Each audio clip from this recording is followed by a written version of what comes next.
Thank you, Mr. Chairman. The ranking member said that these are just mistakes. They're just unforced errors. I think the American people would say something completely different. I would say, no, these aren't mistakes, unforced errors. This is intentional deception, and it's nothing new. If you like your plan, you can keep your plan. If you like your doctor, you can keep your doctor. Premiums are going to go down. Premiums are going to go down $2,500 on average. The website will work. The website's secure. CMS, Ms. Tavenner tells us they have 7.3 million enrollees. They forgot to count 400,000 dental plans in that number. And then we get to Mr. Gruber.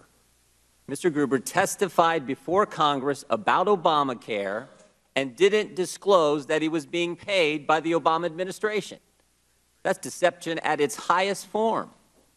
And then, of course, we have the videos, the now famous videos, where Mr. Gruber used taxpayer dollars to deceive taxpayers. And then when Obamacare became law, he made fun of them and insulted them. By the way, Mr. Gruber, back to the question we had a little discussion on earlier. How much were you paid, you and your institution, by the federal taxpayer and by the state taxpayer regarding your lectures on Obamacare?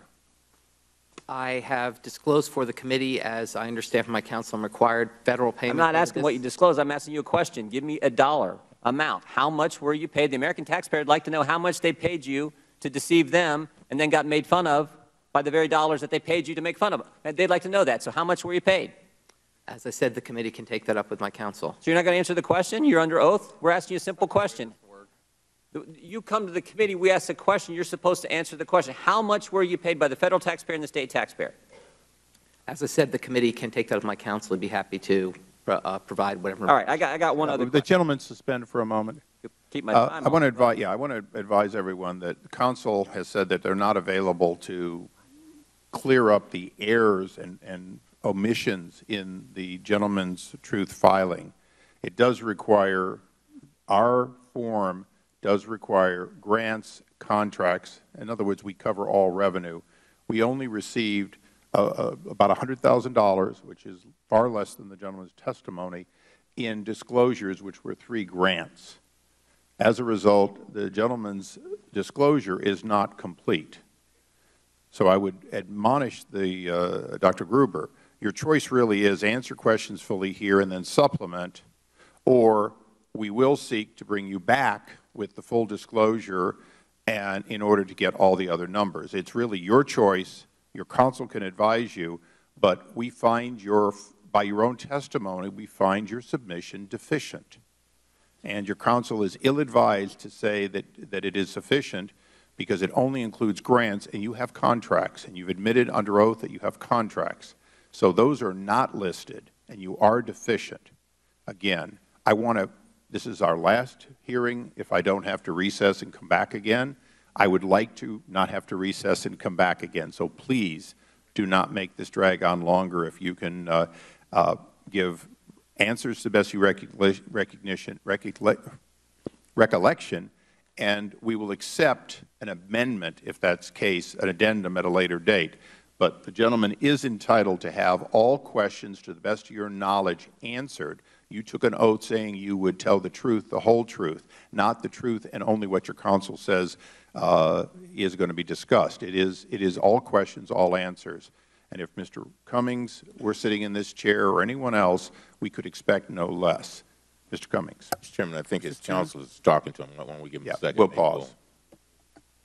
Mr. Chairman, just on that question, I have a PolitiFact document here, and they have a fact checker thing that has, all kinds of numbers. They went into this in depth as to what the gentleman was paid.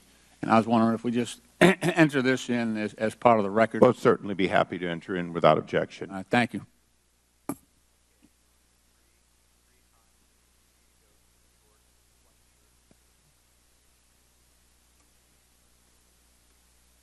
The gentleman for Ohio may continue.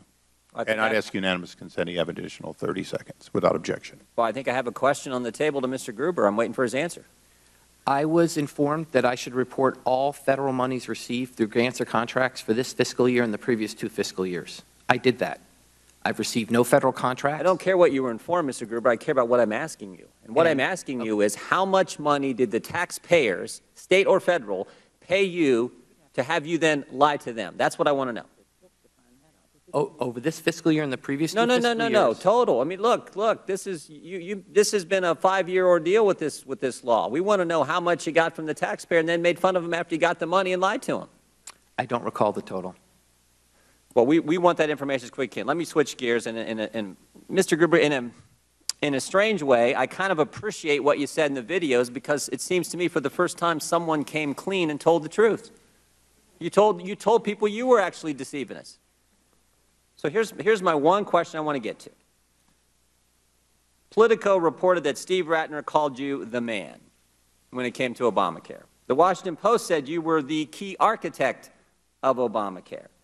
The New York Times said the White House lent you to Capitol Hill to help Congress draft Obamacare. They said, go on up there and help those poor folks on Capitol Hill get it right. You're the expert. Go up and help those congressmen who don't know what they're doing. The President said he had, quote, stolen ideas from you to draft Obamacare. You visited the White House 21 times. You met with the President, your own words. You met with the President in the Oval Office. So I have one question. A few weeks ago when the videos surfaced, what was your reaction when the President of the United States said you were just some advisor? Remember, you're the man, you're the architect, been to the White House 21 times, you go to Capitol Hill to help those poor saps get it right. President stole from your ideas. You're the key guy, and yet when the videos surface, the President of the United States throws you under the bus and says you're just some random advisor. What was your reaction to that, Mr. Gruber? My reaction was that my job was to be an advisor, and that's what I was. Ms. Tavener, you're currently enrolling people in the federal exchanges. How many people have you enrolled thus far in this enrollment period? I don't have that number before me, but I can get you that number. You don't have that number? Well, even if you did, we might not believe it based on past experience. So let me ask you this. You're familiar with the lawsuit, the court case King versus Burwell? I am familiar with the case. Okay. If the ruling goes against and says what Mr. Gruber said in some of those videos, that in fact those states who have not set up a state exchange can't give subsidies to their enrollees, have you been explaining to people signing up for Obamacare that, look, this all may change in a matter of months? Have you been letting people know that they might have to pay a lot more in their premiums and, in fact, have a tax liability they don't know that they have today? You got to speak up. Nothing has changed for consumers. They can still come in. They No, I'm not. Are you sign telling up and people enroll. things may change? We got a court case, pretty big case, This is not fundamental even question. a Are you close- telling them there might be a change? This is not a close case. Pretty much plainly. I didn't say that. I say it might be. Are you giving them a heads up that, in fact, things may change in a big way in a few months? I'm not going to speculate about the case. I'm not asking you to speculate. I'm asking, are you telling enrollees that things may change in a few months? Nothing has changed for consumers, and I'm telling them So to they come in could and get a enroll for shock and you're care. not preparing them for the fourfold increase in premiums and the tax liability they may have? I have told you, consumers should come in, they should sign up, they should enroll. Mr. nothing's Chairman, if I changed. could, do you think, Ms. Tavener, one last question, Mr. Quickly. Chairman. Do you think it's responsible to not tell the millions of enrollees who are in states that have not set up a state exchange, do you think it's at all responsible not to tell them that things may change dramatically and they'd have a tax liability and their premiums could increase as much as fourfold? The gentleman's I time has have expired. told The you- gentlelady may answer. I'm sorry? You may answer. The time has expired, but Thank you you. may answer. And I have told you, this is not a close case, and I'm not going to speculate. The law is pretty clear. I will take that as a no, you are not telling them because of the statements you just made relative to your opinion of the case. Is that right? I have said nothing has changed for consumers. They should sign up, come in and enroll. Great. Mr. Chairman, you know, if we're going to get into the court case, no one can say that would be retroactive. Eleanor, I'm not trying to get into it. The gentleman was entitled to a no, we're not telling people, and I wanted to make it clear that when she said why she wasn't telling them, that she wasn't telling them, and I think she made that clear as to why she decided not to inform Yeah, and them. I think that was a responsible thing to do. We don't know. Well, and I In fact, think- I think doubt that- that it would be retroactive. I think the gentlelady, the time belongs to the gentleman from Massachusetts, Mr. Lynch.